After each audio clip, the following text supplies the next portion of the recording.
2014년 10월 12일 새벽 2시 함경북도 청진항 외곽 어선 위 9명의 가족과 함께 1500km 3개국 42일간 죽음을 넘나든 여정이 우릴 기다리고 있었습니다. 9명을 태운 작은 배가 북한 해안을 벗어나던 그 순간을 저는 지금도 잊을 수가 없습니다. 14살 딸은 떨리는 손으로 9살 동생을 안았습니다. 제 심장은 터질 듯 뛰고 있었고 뒤에서는 경비정이 사이렌을 울리며 뒤쫓아왔습니다. 하지만 그것은 시작에 불과했습니다. 동해바다 한가운데 물 한 방울 없이 3일째 표류하기도 했고 9살 아들은 목말라요 하며 의식을 잃어갔죠. 저는 바닷물을 입에 머금고 뱉기를 반복했지만 갈증만 더 심해질 뿐이었습니다. 그러다 우리는 일본을 거쳐 대만까지 가게 됐고 거기서 한 중국 브로커가 말했습니다. 당신 남편 탈영죄로 군사재판 넘어갔어요. 저는 그만 다리가 풀려 자리에 쓰러지고 말았습니다. 매 순간 무너질 것 같았지만 멈출 수 없었습니다. 삶과 죽음의 경계선에서 이런 선택밖에 할 수 없었던 충격적인 사건이 우리 가족을 기다리고 있었습니다. 이것은 거짓이 아닙니다. 제가 직접 겪은 지금도 파도 소리만 들으면 눈물이 나는 실제 이야기입니다. 들어주시겠습니까? 사연 시작 전 구독과 좋아요 눌러주시면 감사하겠습니다. 그리고 어느 지역에서 듣고 계신지 댓글 남겨주시면 그곳으로 따뜻한 온기와 감사의 인사를 전하겠습니다. 그럼 그 가슴 미어지는 이야기 시작합니다. 2014년 4월, 달력으로는 봄이었지만 함경북도 청진의 바람은 여전히 매서웠습니다. 저는 박서진 청진해안작업소에서 어선 출입을 관리하는 행정원이었습니다. 바다를 감시하고 배의 출입을 기록하고 의심스러운 움직임을 보고하는 것이 제 일이었죠. 제 책상 앞에는 붉은 글씨로 해안 경비 강화라는 구호가 붙어 있었고 매일 아침 7시 30분이면 해안 작업소로 출근했습니다.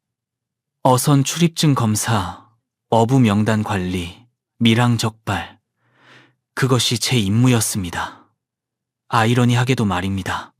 행정원이라는 직책은 나쁘지 않았습니다. 누구도 쉽게 접근하지 못하는 해안가를 드나들 수 있었고 어느 배가 언제 나가고 들어오는지 다 알 수 있었으니까요.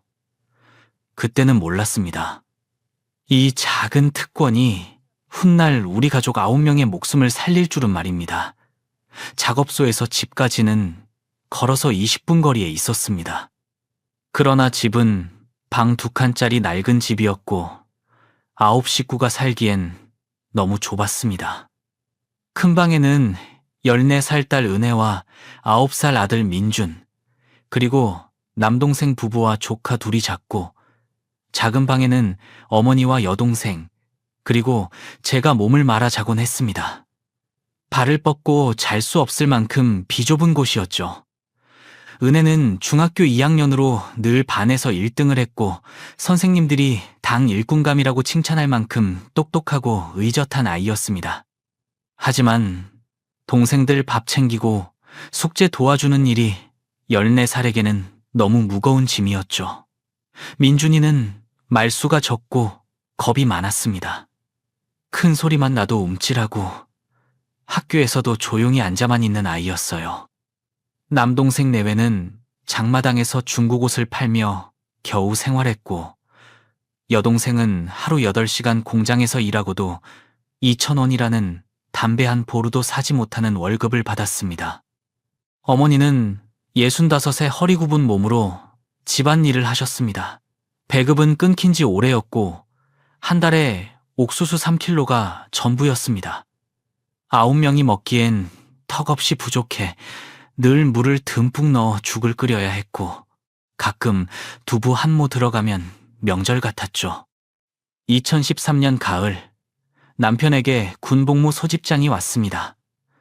39살 예비 역에게 3년 복무 명령이라니. 김정은 시대가 되며 이런 재소집이 잦아졌습니다. 남편은 떠나기 전날 제 손을 잡고 3년만 기다려. 제대하면 평양으로 가보자고 말했습니다. 제 오빠가 평양에서 당 일꾼으로 있었기에 연주를 쓰면 갈 수 있을지도 모른다고 했죠. 그러나 남편이 떠난 뒤 편지 한 장 오지 않았습니다. 처음엔 훈련이라 그러겠지 했지만 2달, 석 달이 지나도록 소식이 없었습니다. 은혜는 아빠 생일 축하 편지를 쓰며 엄마, 이거 보낼 수 있어요? 하고 물었지만 저는 다음에 보내자라고만 답했습니다. 사실 보낼 곳조차 몰랐습니다. 부대 주소도 부대명도 위치도 알지 못했습니다. 은혜는 편지를 서랍에 넣으며 그럼 아빠 오면 직접 줄게요 라고 말했습니다. 그 말을 듣는 제 가슴은 찢어질 듯 아팠습니다. 매주 수요일이면 생활총화가 있었고 모두가 서로를 감시하듯 자아 비판을 했습니다. 누가 지각했고 누가 불평했는지 서로 고발하는 시간이었죠. 저는 언제나 존재를 낮추며 조용히 있었습니다. 눈에 띄면 안 됐으니까요. 김정은 시대가 되며 해안 통제는 더 심해졌습니다. 모든 어선에 GPS 추적기가 달렸고 밤에는 출항 금지, 어부들 가족 신원 조회가 다시 시작되었습니다. 탈북 가능성이 있는 집안은 아예 배를 타지 못하게 막았죠. 이웃도 믿을 수 없었습니다. 옆집 아줌마는 한국 드라마 봤다는 이유로 신고당의 보위부에 끌려갔다가 사흘 만에 얼굴이 퉁퉁 부은 채 돌아왔습니다. 그런 세상에서 누가 누굴 믿겠습니까? 모두가 서로를 경계하며 살았습니다. 그러던 2014년 9월 어느 날 보위부원 둘이 작업소에 찾아왔습니다. 소장실에 들어가 1시간 가까이 무언가를 논의하더니 나가는 길에 제 책상 앞을 지나며 제 명찰을 힐끗 보고 박서진 하고 중얼거렸습니다. 등골이 서늘해졌습니다. 그날 저녁 평양의 오빠에게서 전화가 왔고 그는 낮은 목소리로 말했습니다. 서진아, 요즘 조심해라.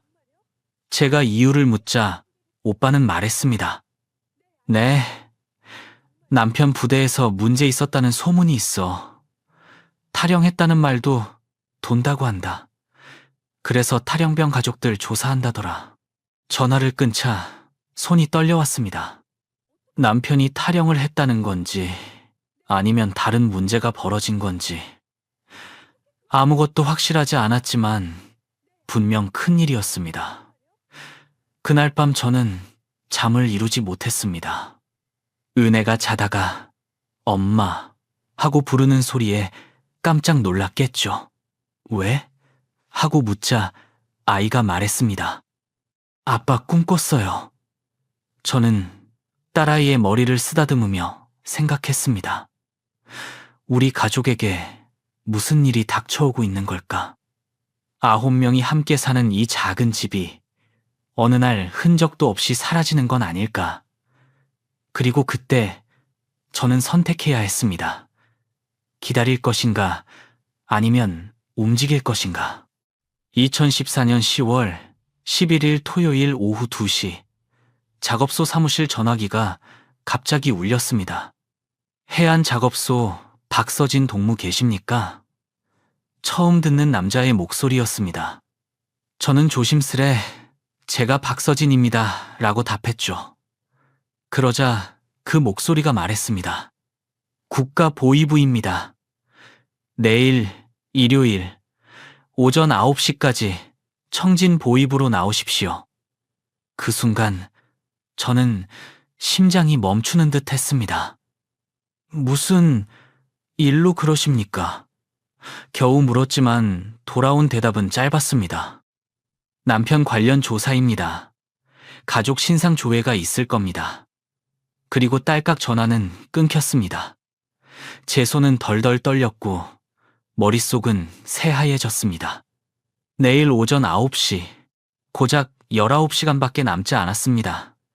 보이부에 한번 들어가면 살아나오지 못하는 곳. 아니, 그 전에 가족부터 잡혀갑니다. 남동생 부부, 어머니, 딸, 아들, 9명 모두가 끝입니다. 그래서 저는 스스로에게 말했습니다. 오늘 밤, 무조건 오늘 밤 떠나야 해. 사실 저는 이미 3개월 전부터 준비하고 있었습니다. 평양에 있는 오빠가 9월에 경고 전화를 준 뒤부터였죠. 제 직책이 행정원이었기에 어선 관리 기록을 보는 척하며 탈출 준비를 조금씩 해왔습니다.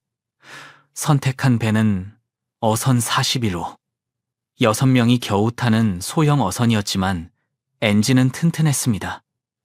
매일 점검하는 척하며 상태를 확인했고 연료 탱크가 절반 남짓 차 있다는 것도 알고 있었습니다. 동해를 건너기엔 턱없이 부족했지만 몰래 채우면 바로 의심을 살 일이었습니다. 결국 그냥 가는 수밖에 없었습니다. 더 큰 문제는 GPS 추적기였습니다. 모든 어선에 달려왔거든요. 그래서 기술자 동무에게 슬쩍 물었습니다. 이거 고장나면 어떻게 돼요? 그러자 그가 아무렇지 않게 말했습니다. 전원선만 뽑으면 끝이지 신호 안 가. 그 이후 저는 9월부터 식량을 모았습니다. 장마당에서 조금씩, 아주 조금씩 사들였죠. 옥수수떡, 감자, 건빵. 한꺼번에 사면 의심받으니 매일 조금씩만 샀고 집 장롱 깊숙한 곳에 숨겨두었습니다. 물도 준비했습니다. 20리터짜리 물통 3개. 9명이 사흘 버틸 분량이었습니다. 작업소에는 어업 기상 자료가 있었기에 날씨도 공부했습니다. 10월 중순이 파도가 가장 낮고 안개가 자주 끼며 동해 해류는 북에서 남으로 또 동쪽으로 흐른다는 것. 그렇게 흘러가다 보면 결국 일본 방향이라는 것. 며칠만 표류해도 일본 수역이라는 걸 알고 있었습니다. 하지만 그 보이부 전화 한 통이 모든 계획을 앞당겨버렸습니다.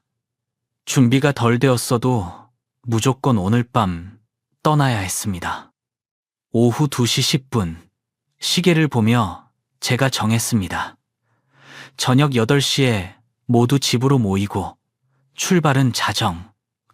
10시간밖에 남지 않았습니다. 저는 몸이 좋지 않다고 핑계를 대고 일찍 퇴근했습니다. 집으로 뛰어가 남동생에게 전화를 걸어 지금 당장 애들 데리고 집으로 와. 그리고 여동생한테도 연락해서 6시까지 오라고 해. 라고 말했고 남동생이 왜? 하고 묻자 그냥 오라고만 했습니다. 학교로 가서 은혜와 민준이를 데려왔을 때도 아이들이 물었습니다. 엄마 왜? 하지만 저는 집에 가면 알아 라고만 했습니다. 저녁 6시 9명이 작은 방에 모였습니다. 문을 잠그고 불도 모두 껐습니다. 어둠 속에서 작은 손전등 하나만 켠 채 남동생이 불안한 얼굴로 물었습니다. 왜 이래? 무슨 일이야? 저는 숨을 깊게 들이쉬고 말했습니다. 오늘 밤 우리 떠나야 해. 배 타고 북한을 나가는 거야. 방 안은 갑작스런 침묵으로 가득 찼습니다. 5초, 10초, 아무 말도 나오지 않았습니다. 그러다 어머니가 떨리는 목소리로 중얼거렸습니다. 미쳤구나. 완전히 미쳤어. 저는 떨리는 목소리로 말했습니다. 엄마, 내일 오전 9시까지 남편 일로 보이부 나오래요. 나 들어가면 끝이에요. 우리 가족 9명 다 끝이라고요. 남동생은 조카들을 꼭 끌어안고 말했습니다. 누나, 얘들 너무 어려. 7살, 5살밖에 안 됐어. 그래서 더 가야 돼. 이 아이들을 수용소에 보내고 싶어? 제가 단호히 말하자 여동생은 벌써 울기 시작했습니다. 잡히면 우린 다 죽어. 총살이야. 저는 고개를 끄덕이며 말했습니다. 안 잡혀. 내가 3개월 동안 준비했어. 배도 정해뒀고 식량도 있어. 그때 은혜가 제 손을 잡고 물었습니다. 엄마, 아빠는요? 아빠한테는 말 안 해요? 그 말에 제 가슴이 찢어지는 듯 했습니다. 은혜야, 아빠는 소식 끊긴 지 1년이잖아. 어쩌면. 말끝이 흐르며 저는 말을 잇지 못했습니다. 어머니도 묻습니다. 그럼 군대 간 내 사위는? 네 남편은 어쩌고? 저는 고개를 숙였습니다. 어머니, 그 사람은 이미 우릴 버렸어요. 아니면 이미. 그 뒤의 말은 차마 입 밖에 낼 수 없었습니다. 처형됐을지도 모른다는 걸. 어머니는 조용히 울었고 민준이는 제 품에 파고들며 몸을 떨었습니다. 엄마, 배 무서워요. 바다 무서워요. 작년 여름 바닷가에서 파도에 넘어진 일이 떠올랐습니다. 그 뒤로 아이는 바다를 무서워했죠. 저는 아들을 꼭 안았습니다. 괜찮아.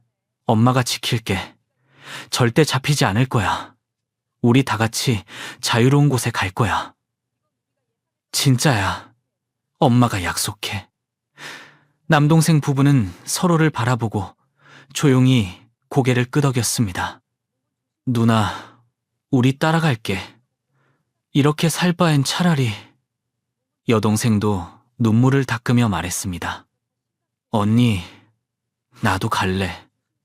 혼자 남아봤자. 그렇게 9명 모두가 함께 가기로 마음을 굳혔습니다. 저는 말했습니다. 짐은 최소로. 옷 한 벌씩만. 가방도 작게.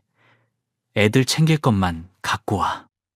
모두 각자 방으로 흩어졌고 저는 장롱 깊숙이 숨겨둔 식량 옥수수떡과 물통, 담요 3개를 꺼냈습니다. 그때 은혜가 책상 서랍에서 아빠에게 썼던 편지를 꺼내들며 물었습니다. 엄마, 이거 가져갈까요? 저는 고개를 끄덕였습니다. 가져가.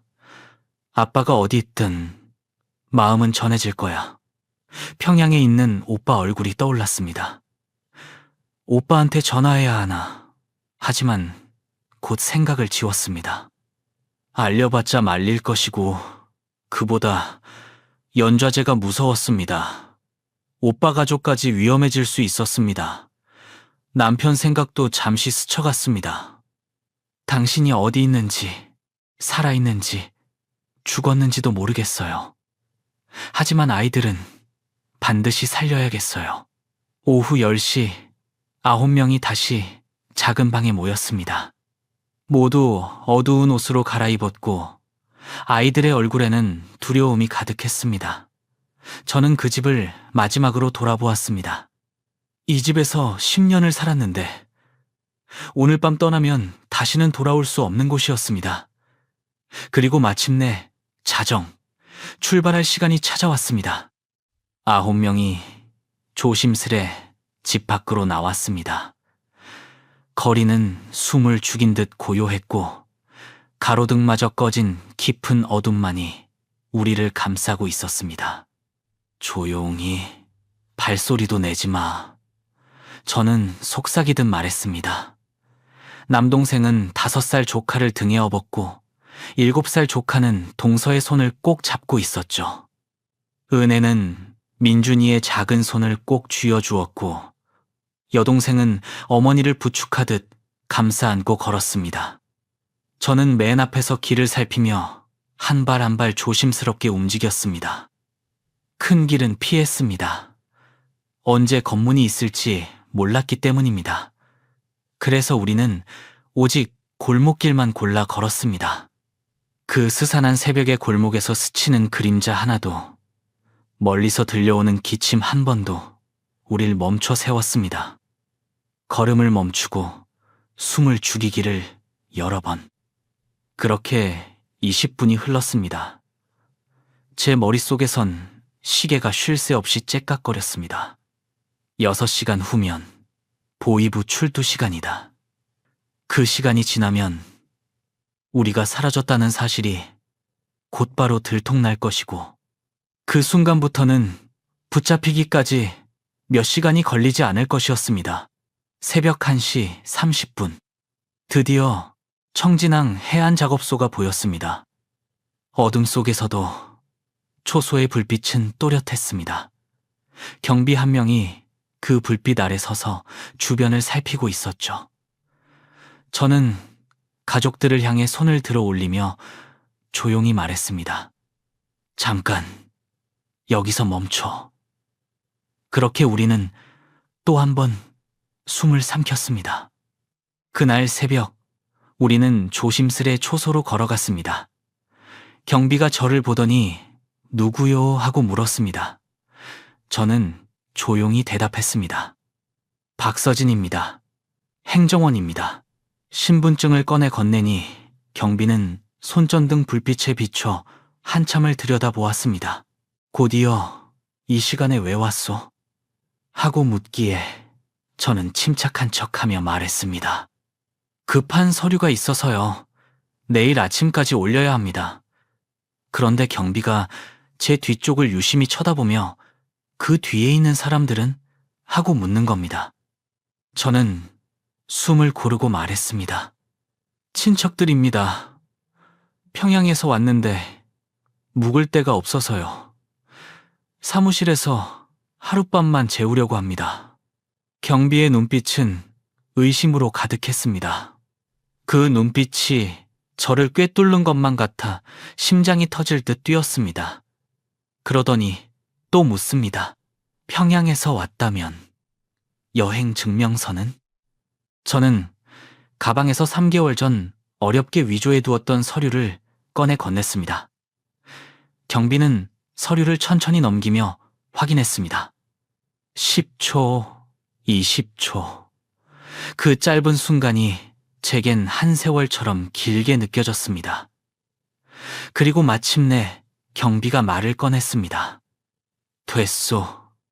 들어가시오. 저는 숨을 길게 내쉬었습니다. 그렇게 우리는 9명 모두 초소를 통과했습니다.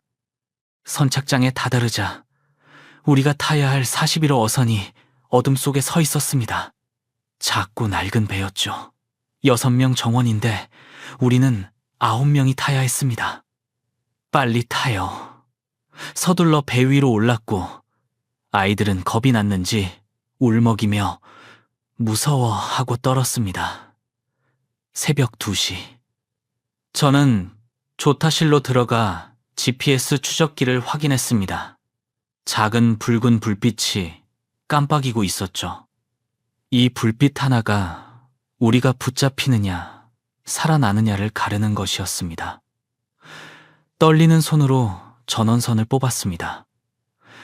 불빛이 꺼지고 저는 작게 속삭였습니다. 이제 추적 안 돼.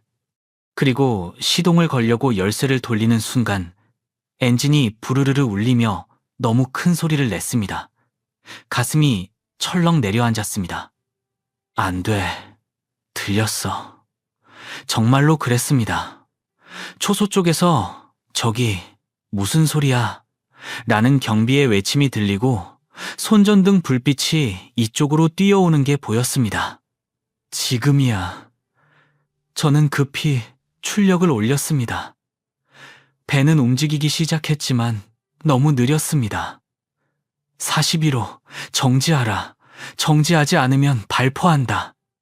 경비의 고함 소리가 바람을 타고 들려왔습니다. 우리는 어둠 속을 뚫고 나갔습니다. 뒤를 돌아보니 경비가 손전등을 흔들며 달려오고 있었습니다. 새벽 2시 10분.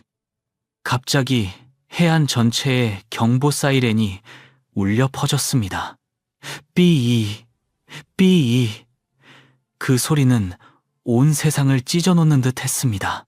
들켰어. 제 입에서 절로 나왔습니다. 남동생이 외쳤습니다. 누나, 뒤에 경비정. 뒤를 보니 2개의 강한 불빛이 다가오고 있었습니다. 경비정 2척이 쫓아오는 것이었습니다. 모두 엎드려 바닥에 붙어 아이들이 겁에 질려 울고 어머니는 아이들을 감싸 안았습니다. 확성기 소리가 바다에 울렸습니다. 41호 어선, 즉시 정지하라.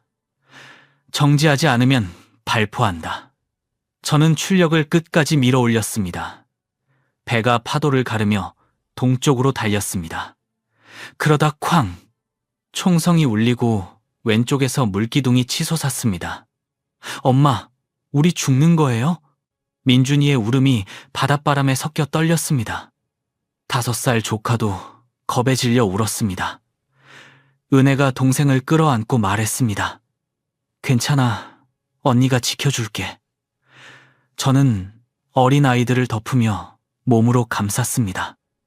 엎드려, 소리 내지 마. 눈물이 저절로 흘렀습니다. 제발, 제발 우리 좀 놓아주세요. 그러나 총성은 더 가까워지고 있었습니다. 그리고 갑자기 하늘로 조명탄이 터졌습니다. 바다가 대나처럼 밝아지고 우리 배가 환하게 허공에 드러났습니다. 저기 있다. 경비정이 점점 가까워지고 있었습니다. 100m, 80m. 그 순간이었습니다. 어디선가 짙은 안개가 밀려왔습니다. 온 세상이 하얗게 뒤덮였습니다. 안개다. 앞이 하나도 보이지 않을 정도였습니다. 경비정 불빛도 그 안개 속에서 흐려지고 흔들렸습니다. 저는 재빨리 오른쪽으로 방향을 꺾었습니다. 뒤에서는 경비정이 직진하는 엔진 소리가 들렸습니다. 우리가 거기서 방향만 틀자 그들은 그대로 앞으로 치고 나간 겁니다. 새벽 2시 40분, 우리는 한 치 앞도 보이지 않는 안개를 뚫고 달렸습니다.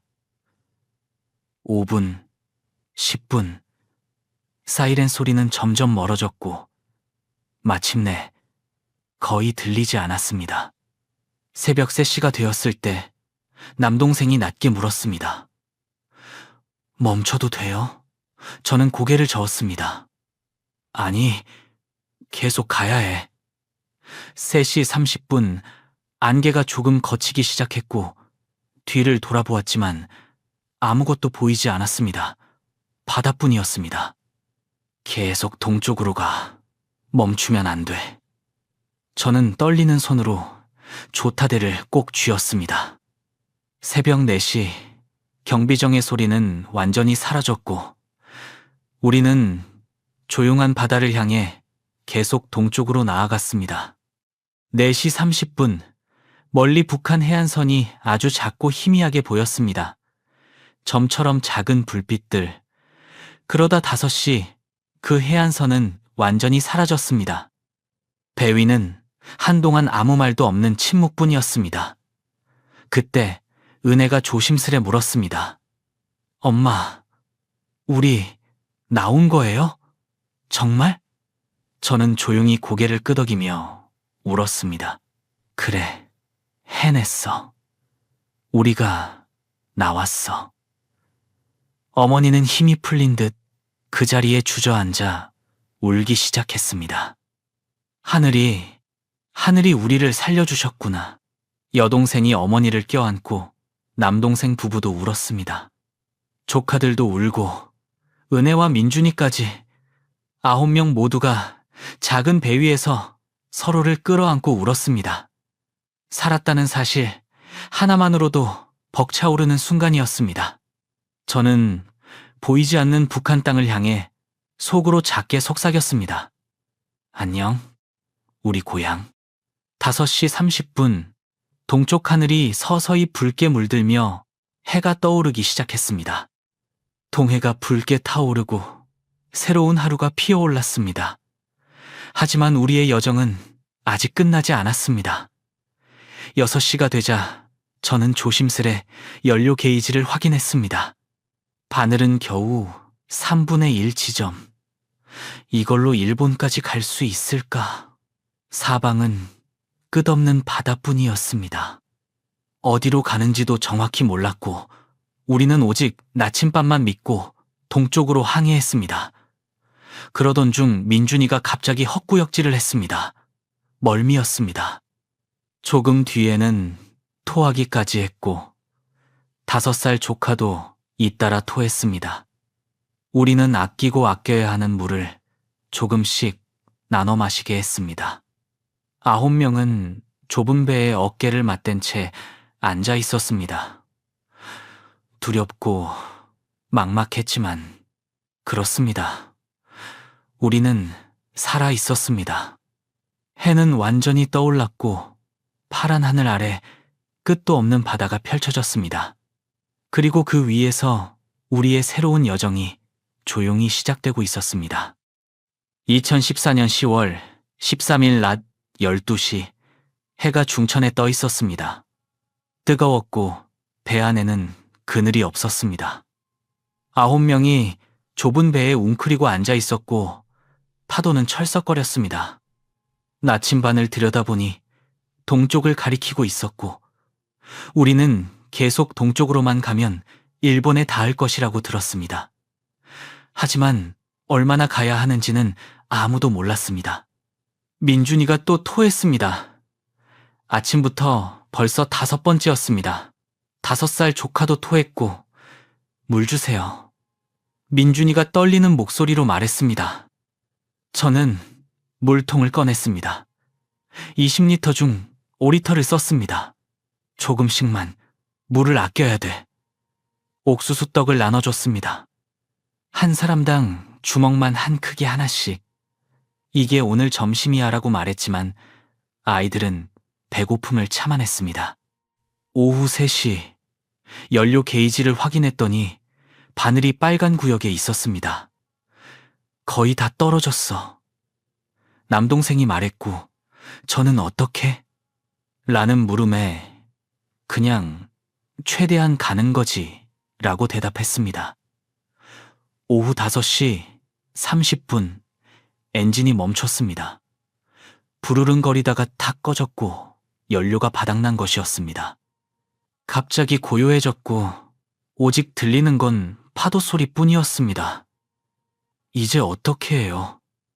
여동생이 떨리는 목소리로 물었고 저는 해류를 타는 수밖에. 동쪽으로 흐르는 해류가 있대. 그걸 타면 일본까지 갈 수 있어 라고 말했지만 확신은 없었습니다. 우리는 그저 바라는 것뿐이었습니다. 밤이 되었고 추웠습니다. 담요 3장을 9명이 나눠 덮었고 서로 몸을 붙이고 앉아 있었습니다. 별이 쏟아졌고 달은 밝았지만 모두 무서웠습니다. 여기서 죽으면 어떡하지? 누군가 속삭였고 모두가 그 생각에서 자유롭지 못했습니다. 다음 날 10월 14일 둘째 날 아침 입술이 갈라졌고 햇빛에 피부는 따가웠습니다. 목이 바짝 말랐고 물 주세요 라는 아이들의 목소리에 물통을 확인했더니 10리터가 남아 있었습니다. 하루 분량도 안 돼. 저는 한 사람당 종이컵 반 컵씩만 나눠주었습니다. 오전 11시 어머니가 쓰러졌습니다. 의식을 잃은 어머니를 보고 여동생이 울부짖었습니다. 우리는 물을 입에 조금씩 넣어드려 겨우 깨어나셨습니다. 물. 어머니가 중얼거렸고 민준이는 입술이 갈라져 피가 났으며 의식도 흐려졌습니다. 목말라요. 엄마, 물. 민준이의 목소리에 저는 한 모금의 물을 건넸습니다. 바로 옆에는 끝없이 바닷물이 철썩거리고 있었지만 마실 수는 없었습니다. 한 모금만, 한 모금만. 유혹이 있었지만 바닷물을 마시면 더 위험하다는 걸 우리는 알고 있었습니다. 오후가 되자 파도가 높아졌고 배는 심하게 흔들렸습니다. 아이들이 울며 무서워라고 외치자 저는 아이들을 꼭 안으며 괜찮아, 곧 땅이 보일 거야 라고 다독였지만 사방에는 여전히 바다뿐이었습니다. 밤이 오자 기온은 더 떨어져 젖은 옷이 차가움을 더했고 9명은 서로를 꼭 끌어안고 떨었습니다. 이렇게 죽는 건가? 누군가 속삭였고 모두가 공포에 잠겼습니다. 10월 15일, 셋째 날 새벽 5시, 저는 눈을 떴습니다. 동쪽 하늘이 서서히 밝아올 때 남동생이 소리쳤습니다. 누나, 저기 봐. 손가락이 가리킨 곳을 보니 희미하게, 아주 희미하게 육지가 보였습니다. 땅이야, 땅. 섬이야. 모두 기운을 내어 일어나 동쪽을 바라보았고 작은 섬과 등대 하나가 보였습니다. 해류가 저쪽으로 간다. 우리 배가 천천히 섬 쪽으로 떠내려가고 있었습니다. 노. 남동생과 제가 노를 잡아 힘껏 저었습니다. 6시가 되자 등대가 점점 선명해졌고 해변이 보였고 6시 30분 배가 모래사장에 닿았습니다. 도착했어. 땅이야. 우리는 비틀거리며 배에서 내렸고 다리에 힘이 없었지만 모래사장에 주저앉았습니다. 민준이가 쓰러져 의식을 잃었을 때 민준아 하고 흔들자 눈을 뜨며 엄마라고 말했고 어머니도 쓰러져 여동생이 부축했습니다. 모두 탈진 상태였습니다. 오전 10시경 누군가 다가오는 소리가 들렸고 눈을 들어보니 60대쯤 되어 보이는 남자가 다가오고 있었습니다. 그는 일본인으로 보였고 등대직이었을 것입니다. 그는 우리를 보고 깜짝 놀라 뭐라고 말했고 저는 힘겹게 일어나 영어로 워터 플리즈 라고 말했습니다. 등대지기는 뛰어가 등대로 들렀다가 금방 커다란 물통을 들고 돌아와 워터 드링크라고 외치며 물을 주었습니다. 민준이는 벌컥벌컥 마시고 울음을 터뜨렸습니다. 우리는 살아있다는 안도에 눈물을 흘리며 물을 마셨고 저는 등대지기의 손을 잡아 고맙습니다. 아리가또 라고 말했습니다. 등대지기는 눈에 눈물이 맺힌 채 고개를 끄덕이고 무전기를 꺼내어 연락을 했습니다. 그는 담요와 빵도 가져다 주었고 우리는 3일 만에 제대로 된 음식을 먹었습니다. 오후 1시경 큰 뱃소리가 들렸고 일본 해상보안청의 배가 도착해 제복을 입은 사람들이 내려 우리를 배에 태웠습니다. 노스코리아? 한 사람이 물었을 때 저는 고개를 끄덕이며 Yes, 노스코리아. We want to go South Korea. Please. 라고 말했습니다. 관리들은 우리를 세심히 돌보며 배에 실었고 등대지기는 손을 흔들며 배웅해 주었습니다. 아리가또. 제가 소리쳤고 그가 없었다면 우리는 죽었을지도 모른다고 생각하며 감사의 인사를 보냈습니다. 3시간 항해 끝에 일본 본토 항구에 도착해 임시 수용소로 옮겨졌고 좁은 방이었지만 지붕이 있다는 사실만으로도 커다란 위안이었습니다. 통역사가 와서 여기서 조사받을 겁니다 라고 말했고 신문이 시작되었습니다. 이름? 박서진입니다. 어디서 왔어요? 북한 함경북도 청진입니다. 왜 왔어요? 탈북입니다. 한국으로 가고 싶습니다. 일본 관리가 고개를 저으며 통역사를 통해 어렵습니다. 일본은 규정상 북한 난민을 받지 않습니다. 이라고 전했고 저는 심장이 내려앉는 듯 했습니다. 안 돼요. 북한에 가면 우린 죽어요. 북한으로 보내면 총살이에요. 아이들도 있어요. 제발. 하고 애원했지만 열흘 보름이 지나도 같은 질문과 같은 답이 반복되었습니다. 우리는 한국 대사관에 연락을 시도했지만 절차가 복잡했고 일본 정부의 허가가 쉽게 나지 않았습니다. 아이들은 불안해했고 은혜는 엄마, 우리 또 잡히는 거예요. 북한으로 가면 하고 물었고 저는 딸을 껴안아 안 돼. 절대 안 보내. 엄마가 막을 거야 라고 약속했습니다. 은혜는 북한으로 돌아가는 건 아니죠? 라고 떨며 묻자 저는 다시는 안 가. 죽어도 안 가. 라고 다짐했습니다. 10월 28일 유엔 난민기구 직원이 와서 대만이 임시로 받아주기로 했습니다. 거기서 한국행 절차를 밟으세요라고 전했고 우리는 희망을 보았습니다. 대만, 낯선 곳이지만 중국도 북한도 아니었습니다. 11월 1일 우리는 공항으로 갔고 등대지기는 배웅하러 나와 손을 흔들었습니다. 저는 달려가 그 손을 잡고 고마웠어요. 정말 이라고 말했으며 그는 조용히 미소 지으며 눈물을 닦았습니다. 비행기에 탑승해 3시간을 날아 우리는 타오유안 공항에 내렸고 NGO 활동가들이 피켓을 들고 우리를 맞아 난민센터로 데려갔습니다. 깨끗한 건물에 방 2칸을 배정받았고 일본보다 훨씬 낫네 라고 남동생이 말했습니다. 따뜻한 밥과 국, 반찬을 먹으며 9명은 울면서 식사를 했고 한국어 통역사 김선생이라는 교포가 배치되어 걱정 마세요. 한국 대사관과 연락했습니다. 보통 이곳에서 이주 절차는 2주거나 한 달 내에 진행됩니다라고 말했습니다. 저는 그날 밤 침대에서 처음으로 제대로 잠을 잤습니다.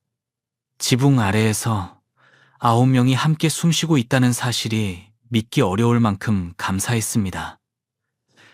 그러나 한국까지의 길은 아직 멀었습니다. 2014년 11월 2일부터 5일까지 대만에서의 일상은 잠깐이지만 평온했습니다. 아침마다 따뜻한 밥을 먹었고 아이들은 난민센터 마당에서 뛰어놀며 웃음소리를 냈습니다. 민준이가 오랜만에 웃으며 엄마, 여기 좋아요 라고 말하던 장면이 아직도 생생합니다. 한국 대사관에서 연락이 왔습니다. 서류 검토 중입니다. 이주 절차는 보통 2주일 정도 걸릴 것 같습니다. 김 선생 통역사가 전해주자 9명 모두 희망으로 가득 찼습니다. 조금만 더 기다리면 한국이에요. 남동생은 말했습니다. 드디어 우리도 자유로운 나라에 살게 되는구나. 조카들은 한글을 배우기 시작했고 우리는 작은 기대를 키웠습니다. 그러다 2014년 11월 6일 오후 3시 센터 사무실에서 저를 불렀습니다. 박서진 씨, 전화가 왔어요. 저는 설마 한국 대사관이려니 했습니다. 수화기를 들고 여보세요 하고 말하자 낯선 남자 목소리가 들렸습니다. 중국 억양 섞인 한국말로 박서진 씨 맞죠? 라고 묻기에 저는 떨리는 목소리로 네, 누구세요? 하고 물었습니다. 그는 말했습니다. 중국에서 일하는 사람입니다. 북한에서 연락 왔어요. 제 심장이 쿵 내려앉았습니다. 북한이요? 그가 말했습니다. 네, 당신 남편 소식입니다. 숨이 막혔습니다. 남편이 어떻게 목이 잠겼습니다. 그는 더 차갑게 말했습니다. 군사재판에 넘겨졌대요. 탈영죄로. 뭐라고요? 저는 믿고 싶지 않았습니다. 그는 이어 말했습니다. 당신이 탈북하니까 남편도 같이 도망간 줄 알았대요. 하지만 남편은 군에 있었고 그래서 탈영으로 몰렸대요. 지금 어디에 있나요? 그는 대답을 흐렸습니다. 모르겠습니다. 이미 처형됐을 수도 있고. 수화기가 손에서 떨어졌고 바닥에 떨어진 수화기 너머로 그 목소리가 계속 들렸습니다. 저는 그 자리에서 주저앉았습니다. 제가 남편을 죽인 거예요. 눈물이 쏟아졌고 가슴이 찢어지는 듯 했습니다. 제가 탈북하지 않았더라면 남편은 살았을 텐데. 김 선생이 달려왔지만 저는 말을 잇지 못하고 울기만 했습니다. 그날 밤 저는 잠을 잘 수 없었습니다. 눈을 감으면 남편의 마지막 말 3년만 기다려가 떠올랐습니다. 제가 먼저 떠났고 그로 인해 남편이 처벌받았을지도 모른다는 자책이 밤새 저를 괴롭혔습니다. 그러고 나서 2014년 11월 7일 새벽 2시 같은 브로커에게서 다시 전화가 왔습니다. 박서진 씨, 더 큰 문제가 있습니다. 뭔데요? 저는 떨리는 목소리로 물었습니다. 그는 말했습니다. 평양에 오빠가 계시죠? 그 한마디에 숨이 쓰는 듯 했습니다. 네. 제가 대답하자 그는 이어서 말했습니다. 그분도 조사 대상입니다.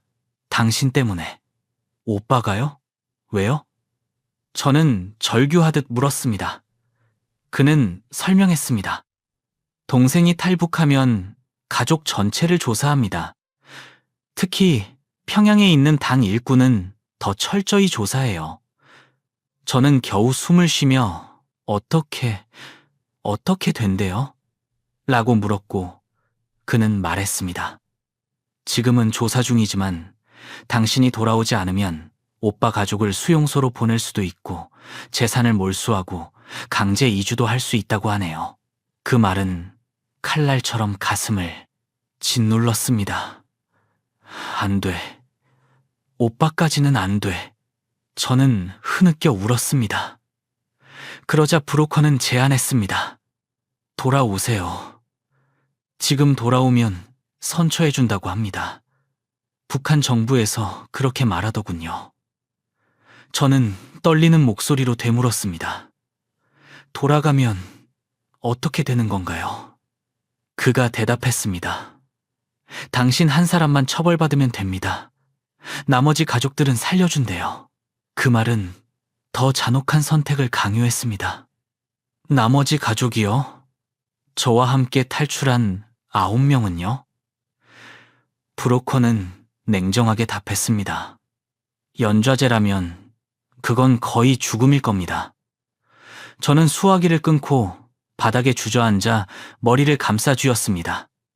선택지들이 머릿속에서 번쩍거렸습니다.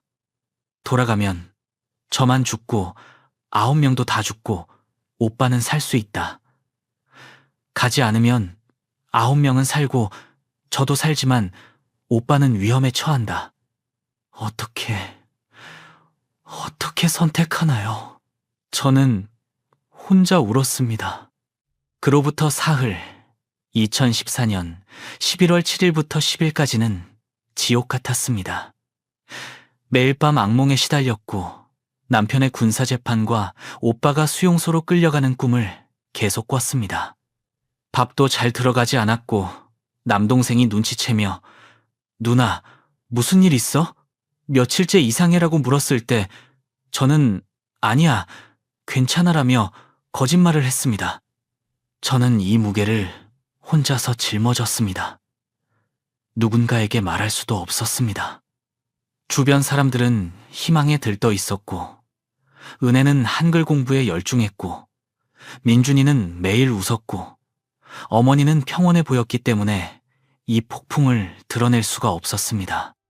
결국 2014년 11월 11일 밤 옆에서 은혜가 깨우며 엄마, 잠 안 와요? 라고 물었고 저는 딸의 눈빛에서 더 이상 숨길 수 없음을 깨달았습니다. 저는 딸을 불러 앉히고 모든 것을 고백했습니다. 은혜야, 아빠가 우리 때문에 처벌받았대. 은혜는 하얗게 질렸고 울기 시작했습니다. 아빠가. 우리는 함께 오열했고 한참을 울고 난 뒤 은혜가 조용히 말했습니다. 엄마, 잘못한 건 엄마가 아니에요. 저는 아니야, 엄마가 탈북만 안 했어도 라며 자책했지만 은혜는 고개를 흔들었습니다. 아니에요. 엄마가 안 나왔으면 우리 모두 잡혔을 거예요. 엄마 덕분에 우리가 살았어요. 그 말에 저는 또 울었습니다. 은혜는 이어 말했습니다. 아빠는 아마 알고 계셨을 거예요. 우리를 보내주신 거예요. 그 말의 무게는 컸습니다. 저는 딸을 끌어안고 엉엉 울었습니다. 그러나 현실은 남았습니다. 오빠 이야기를 꺼내자 가족 전체는 충격에 빠졌고 저는 9명을 모아 진실을 모두 털어놓았습니다. 방문을 닫고 저는 남편과 오빠의 소식, 브로커의 협박을 있는 그대로 말했습니다.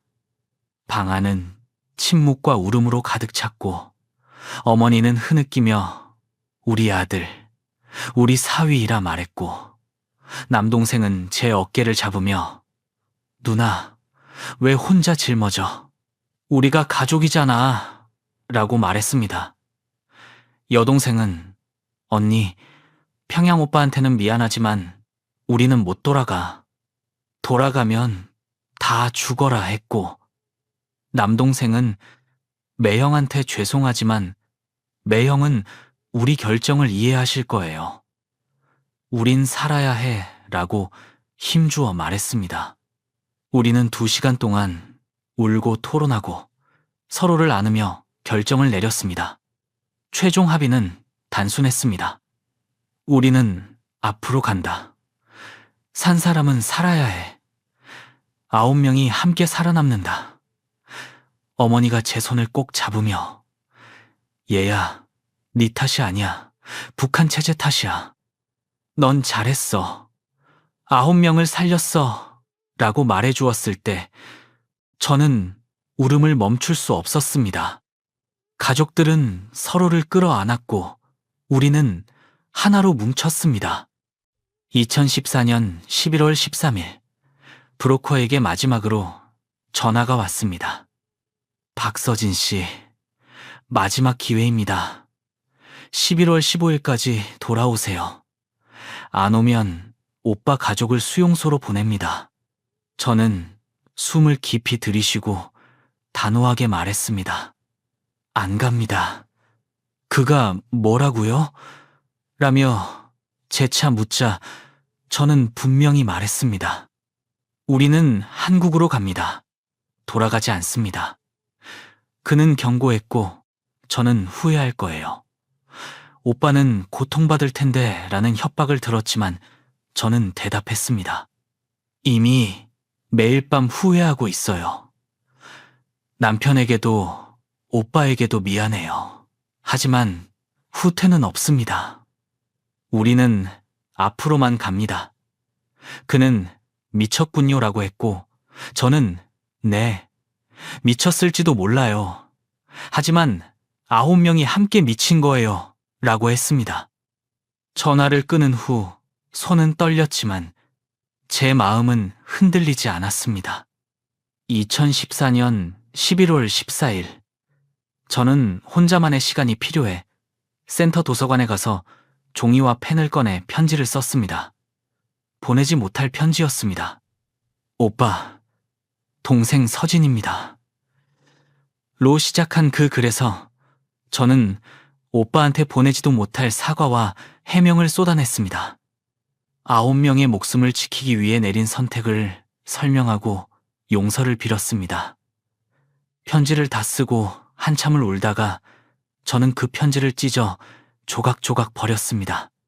보낼 수 없었기에 그래도 오빠를 향한 제 마음은 종이 위에 남겨두고 싶었기 때문입니다.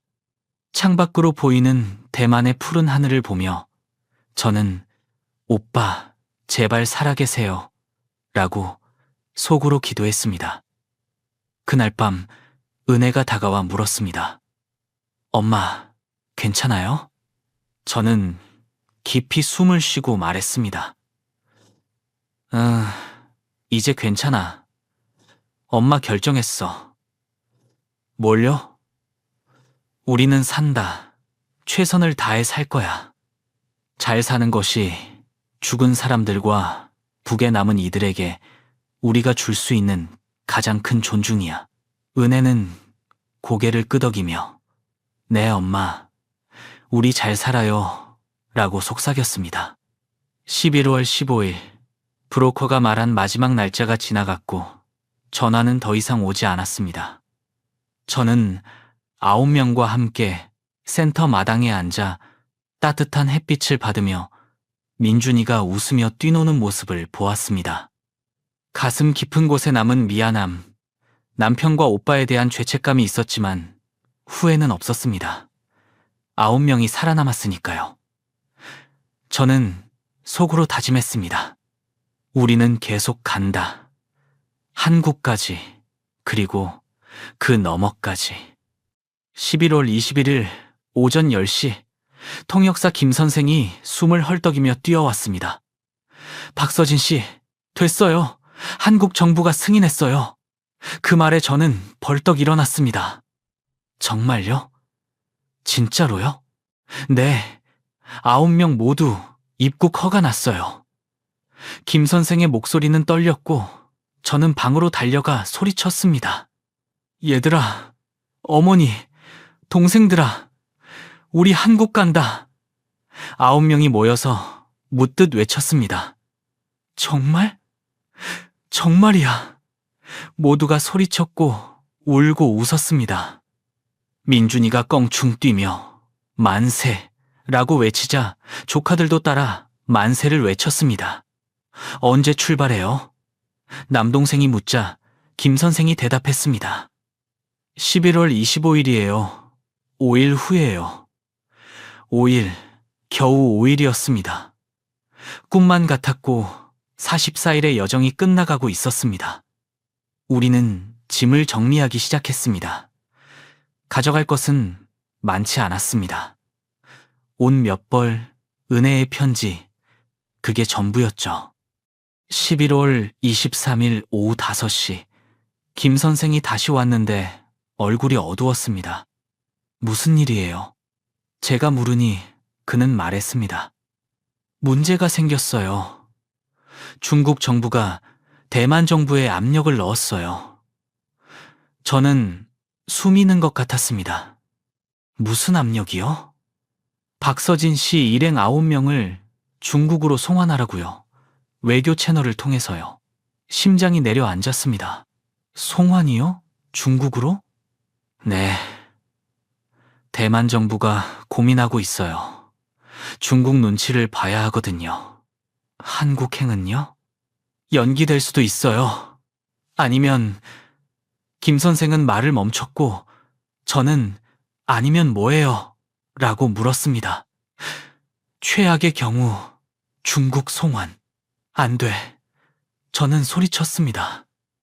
여기까지 왔는데 한국까지 5일밖에 안 남았는데 남동생이 저를 붙잡으며 누나, 진정해라고 했지만 진정할 수 없었습니다. 중국 가면 우린 끝이에요. 북한으로 보내질 거예요. 은혜는 울기 시작했고 엄마, 우리 또 하고 떨었습니다. 안 돼. 절대 안 보내.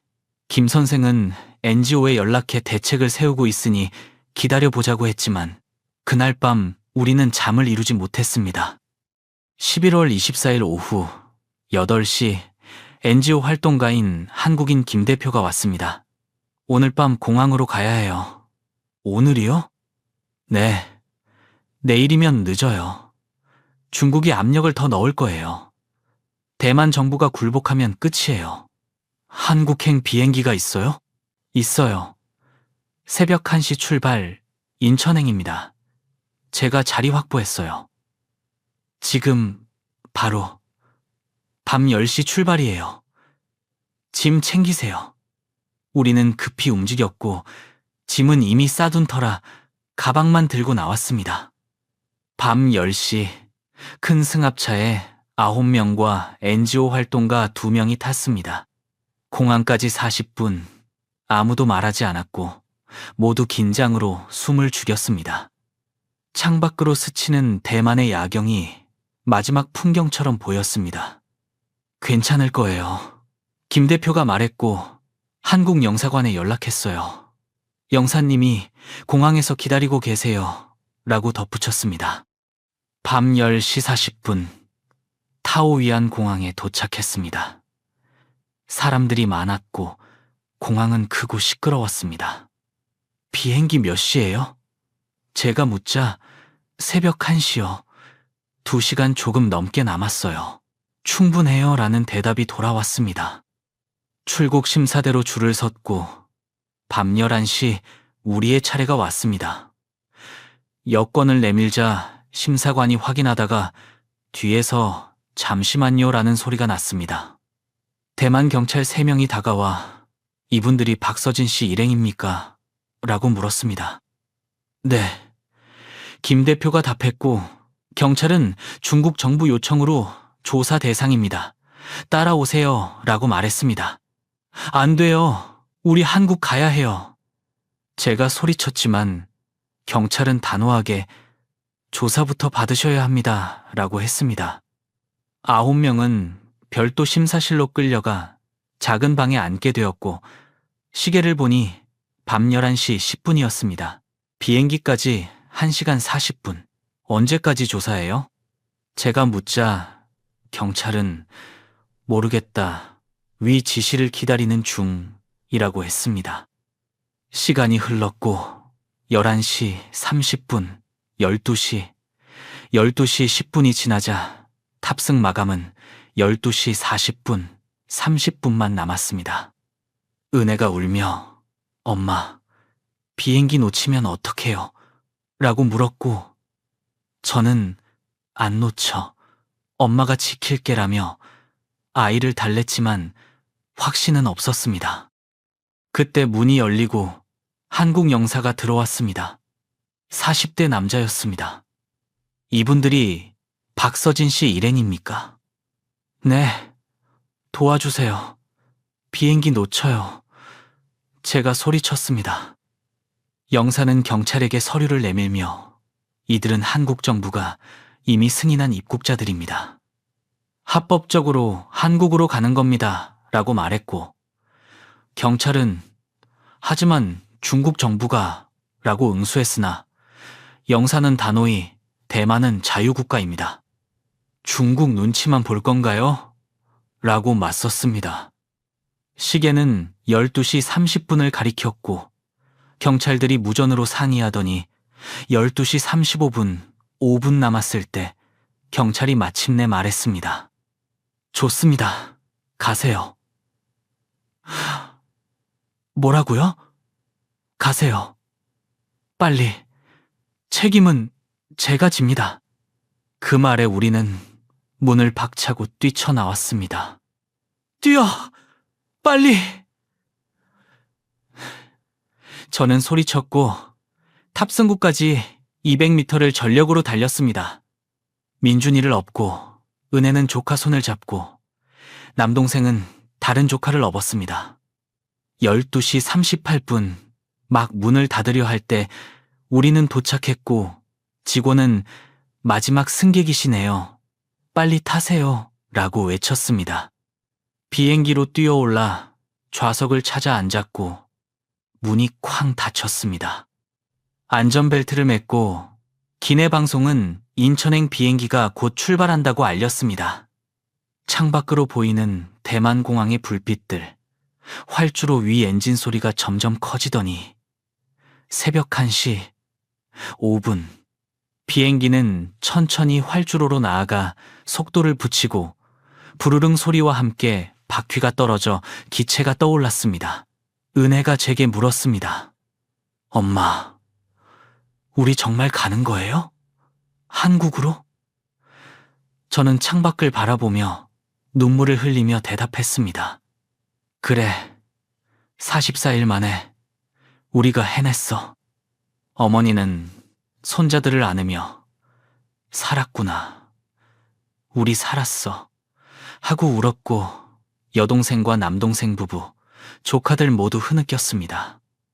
우리는 기쁨과 안도의 눈물을 흘렸고 저는 눈을 감고 남편과 오빠에게 속으로 말했습니다. 여보, 오빠, 우리 살았어요. 미안해요. 그리고 고마워요. 당신들 덕분에 여기까지 왔어요. 3시간 후면 인천, 대한민국, 자유의 땅이었습니다. 9명은 함께 새로운 삶을 향해 날아가고 있었습니다. 11월 25일 새벽 4시, 비행기가 인천공항에 착륙했고 바퀴가 땅에 닿는 순간 툭 하고 소리가 나자 9명 모두가 숨을 길게 내쉬었습니다. 기내 방송이 잔잔히 흘러나왔습니다. 대한민국입니다. 승객 여러분을 대한민국 인천공항에 모셨습니다. 민준이가 떨리는 목소리로 물었습니다. 엄마, 한국이에요? 저는 눈물이 글썽이며 대답했습니다. 그래, 한국이야. 우리나라. 비행기에서 내려 긴 복도를 걸어 입국장으로 들어섰습니다. 발걸음이 떨렸지만 한 걸음씩 내디뎠고 입국 심사대 앞에서 직원이 우리를 바라보더니 탈북민이시죠? 하고 물었습니다. 우리는 조용히 네 라고 답했고 별도 공간으로 안내되어 통일부 직원 2명을 만났습니다. 환영합니다. 대한민국에 오신 것을. 그 말에 우리는 자연스레 무릎을 꿇었고 어머니는 흐느끼며 살았다, 우리 살았어 라고 말했습니다. 은혜와 민준이, 조카들까지 땅에 엎드려 엉엉 울었습니다. 통일부 직원은 다정하게 괜찮습니다. 이제 안전합니다. 하나원으로 모시겠습니다 라고 말했고 우리는 차에 올라 창밖으로 낯선 한국의 거리와 네온사인, 자동차들, 높은 빌딩을 보며 속으로 믿기지 않는 감정을 느꼈습니다. 경기도 하나원에 도착했을 때는 새벽 6시쯤이었고 큰 건물 앞에 서서 여기서 3달 정착 교육을 받으시면 됩니다라는 안내를 들었습니다. 방은 9명이 쓰기엔 여유가 있는 방, 3칸이 배정되었고 침대와 책상, 화장실이 갖춰져 있어 여동생이 천국이네 라고 중얼거렸습니다. 아침에는 따뜻한 밥과 국, 여러 반찬이 차려졌고 김치를 보던 민준이가 이게 다 우리 거예요? 하고 묻자 저는 그래, 다 먹어도 돼 라고 웃으며 대답했습니다. 11월 26일부터 교육이 시작되어 한국 사회 적응 교육을 받았고 민주주의와 자유, 권리 같은 낯선 개념들을 배워나갔습니다. 아이들은 학교 준비를 했습니다. 은혜는 고등학교 1학년으로 편입할 준비를 했고 민준이는 초등학교 3학년, 조카들도 학교에 들어갈 것을 이야기하며 우리 가슴은 조금씩 가벼워졌습니다. 이주한 지 2주일이 지났고 매일 따뜻한 밥을 먹으며 편히 잠을 잤습니다. 두려움도 감시도 없는 날들이었습니다. 어머니는 창밖을 보며 여기가 천국이구나, 이렇게 살 수 있는 거구나 라며 눈물을 훔치셨습니다. 그런데 12월 11일 오후 2시 통일부 조사관이 불렀고 저는 심장이 내려앉는 기분으로 상담실에 앉았습니다. 조사관은 서류를 넘기며 힘겹게 말했습니다. 박서진 씨, 남편분에 대해 확인된 것이 있습니다. 저는 떨리는 목소리로 남편이 어떻게 됐어요? 라고 물었고 조사관은 조용히 읽었습니다. 2014년 11월 5일 군사재판 후 처형되었습니다. 그 말이 제 가슴을 산산이 부쉈습니다. 무슨? 저는 의자에서 미끄러져 바닥에 쓰러졌고 제가 죽인 거예요 라는 생각만 계속 맴돌았습니다. 조사관이 저를 일으켜 세우며 정신 차리세요라고 했지만 정신을 차릴 수 없었습니다. 은혜가 달려와 저를 껴안고 엄마 잘못 아니에요 라고 울며 말했지만 제 자신을 용서할 수 없었습니다. 조사관은 이어 평양 오빠에 대해서도 확인된 사실을 전했습니다. 당직위 박탈, 평양에서 추방되어 함경북도 지방으로 강제 이주되었습니다. 수용소는요? 제가 떨리는 목소리로 묻자 조사관은 다행히 면했습니다. 생명은 건졌습니다라고 말했습니다. 안도의 숨이 나오면서도 죄책감이 밀려왔습니다. 그날 밤 우리는 하나의 방에 모여 바닥에 둘러앉아 서로의 눈을 보았습니다. 저는 무너져 있었고 남편이 11월 5일에 라는 말만 겨우 꺼냈습니다. 남동생이 제 어깨를 다독이며 말했습니다. 누나, 매형은 우릴 보내주신 거야. 매형도 원하셨을 거야. 어머니는 조용히 내 사위 고마웠어. 우리 딸 살려줘서, 우리 손주들 살려줘서 저승에서 편히 쉬렴 이라고 하셨고 은혜는 흐느끼며 아빠 보고 싶어요. 아빠 덕분에 우리 살았어요. 고마워요. 사랑해요 라고 말했습니다. 민준이도 아빠 보고 싶어 라며 울었습니다. 저는 눈을 감고 남편에게 속삭였습니다. 여보, 미안해요. 당신을 지키지 못했어요. 하지만 감사해요. 당신이 우릴 보내준 거라고 믿을게요. 우리 잘 살게요. 9명 다 잘 살게요. 약속해요. 우리는 사진도 무덤도 없는 남편을 위해, 평양에서 고통받는 오빠를 위해 조용히 기도했습니다. 12월 15일 하나원 마당에 하얀 눈이 내렸을 때 저는 창밖을 보며 다짐했습니다. 잘 살겠습니다. 그게 제가 할 수 있는 속죄입니다. 9명을 위해, 떠난 이를 위해.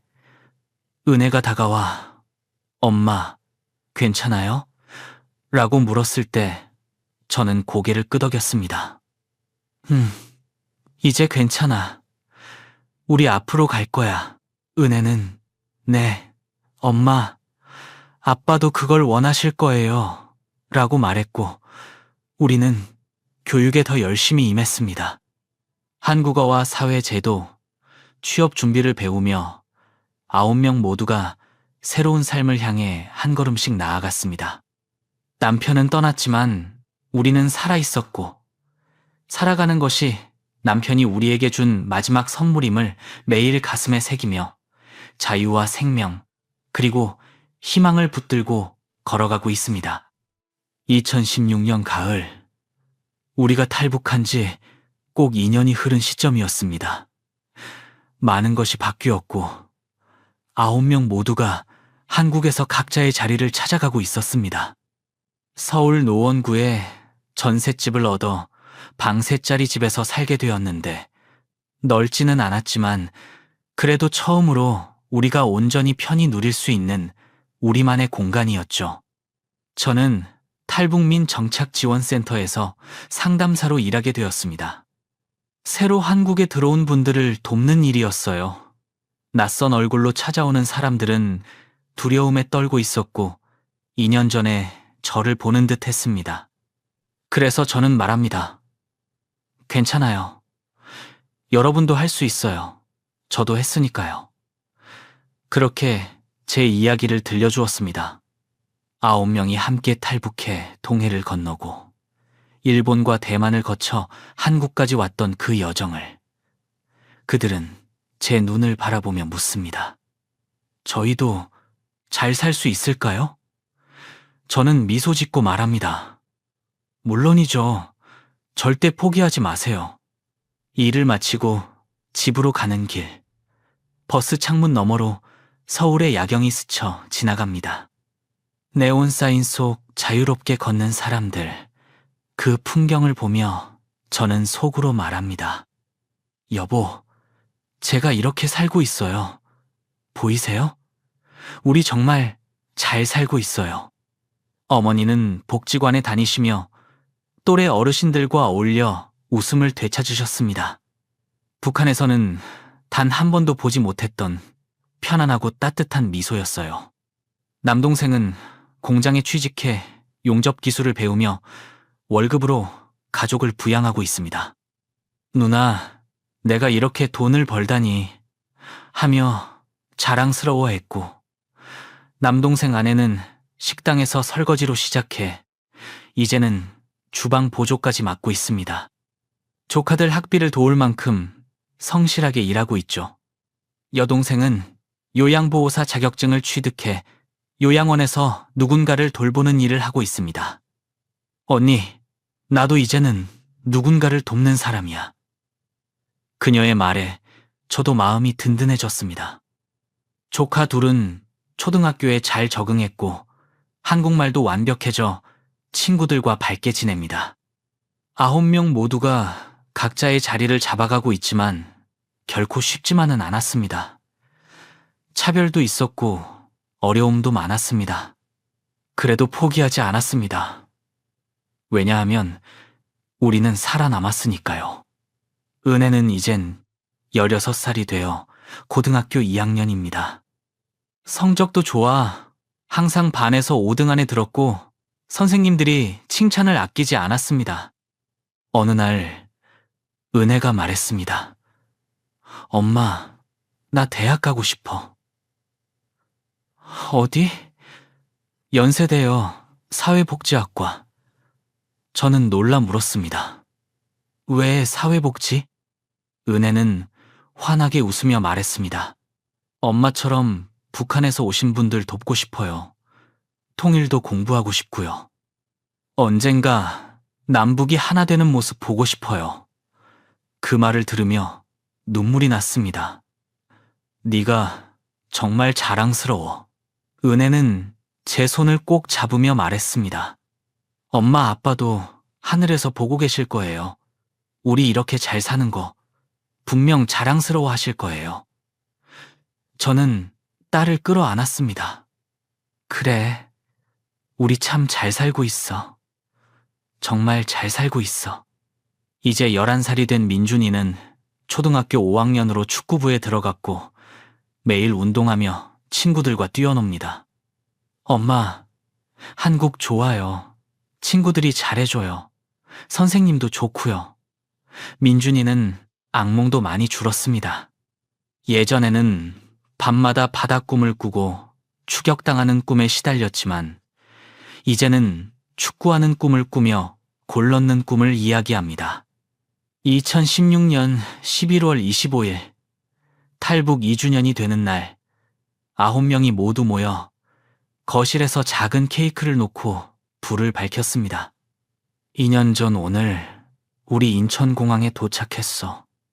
44일 동안의 여정 끝에 제가 말하자 남동생이 고개를 끄덕이며 말했습니다. 지옥 같았지. 그래도 살았어. 은혜도 말했습니다.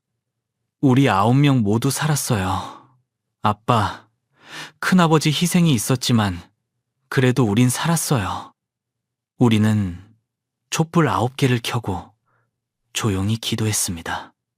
남편을 위해, 평양의 오빠를 위해, 그리고 북에 남은 모든 분들을 위해. 창밖으로 보이는 서울의 밤, 자유의 땅을 보며 저는 속으로 중얼거렸습니다. 우리 여기까지 왔어. 지금 이 이야기를 듣고 계시는 분들께 말씀드리고 싶습니다. 자유는 그 모든 고통을 감수할 가치가 있습니다. 쉽지 않습니다. 목숨을 걸어야 하고 사랑하는 사람을 잃을 수도 있습니다. 저처럼요. 하지만 살아있는 한 희망은 있습니다. 자유로운 세상에서 숨쉬며 두려움 없이 사는 것, 그게 얼마나 소중한지 저는 뼈저리게 알게 됐습니다. 우리가 증명입니다. 9명 모두 살아남았습니다. 해안 작업소 행정원이었던 저, 14살의 딸과 9살의 아들, 65의 어머니, 동생들과 조카들 모두 살았습니다. 지금 우리는 행복합니다. 완벽하지는 않지만 여전히 가슴이 아플 때도 있지만 남편을 생각하면 눈물이 나고 오빠를 떠올리면 마음이 미어지지만 그래도 후회는 없습니다. 우리는 자유롭게 살고 있으니까요. 아이들이 꿈을 꿀 수 있으니까요. 두려움 없이 내일을 맞이할 수 있으니까요. 2014년 10월 12일 새벽, 9명이 작은 배에 올라 동해를 건너며 수없이 죽을 뻔했습니다. 하지만 결국 우리는 살아남았습니다. 그래서 지금 우리는 행복합니다. 제 이야기를 들어주셔서 감사합니다. 구독과 좋아요 눌러주시고 댓글로 응원 남겨주시면 큰 힘이 됩니다. 우리 모두 자유롭게 살 수 있는 그날까지 힘내시길 바랍니다. 오늘도 긴 시간 함께 해주셔서 고맙습니다. 지금 들려드린 이야기는 한 젊은 청년과 그 가족이 목숨을 걸고 자유를 향해 걸어온 여정이었습니다. 우리가 일상처럼 누리고 있는 이 땅의 공기, 불빛, 웃음, 그 모든 것들이 누군가에게는 평생의 꿈이었다는 사실, 다시 한번 마음 깊이 새기게 됩니다. 억센 바람 속에서도 끝내 무너지지 않았던 그 용기와 상처 속에서도 서로를 지켜내려 했던 가족의 사랑, 그리고 자유를 찾아 새로운 삶을 일구는 강한 의지. 이것이 바로 오늘 이야기가 우리에게 전해주는 울림이 아닐까요? 지금도 북쪽 어딘가에서는 또 다른 누군가가 같은 희망을 품고 있습니다. 그분들의 마음에 아주 작은 불꽃 하나라도 켜줄 수 있도록 저희 채널 탈북 감동 스토리는 앞으로도 잊혀진 목소리, 가려진 이야기들을 조용히 그러나 꾸준히 전해드리겠습니다. 오늘 이야기가 마음에 와 닿으셨다면 구독과 좋아요 부탁드릴게요. 저희 채널에 큰 응원이 됩니다. 그리고 혹시 여러분께서도 누군가에게 건네고 싶은 말씀이 있다면 댓글로 남겨주시기 바랍니다. 그 마음 하나하나가 또 다른 누군가에게는 아주 큰 위로가 될 것입니다. 여러분들이 계신 그곳에 늘 평안과 건강 그리고 따뜻한 하루가 함께하길 기도드리겠습니다. 지금까지 탈북 감동 스토리 희망직이었습니다. 감사합니다.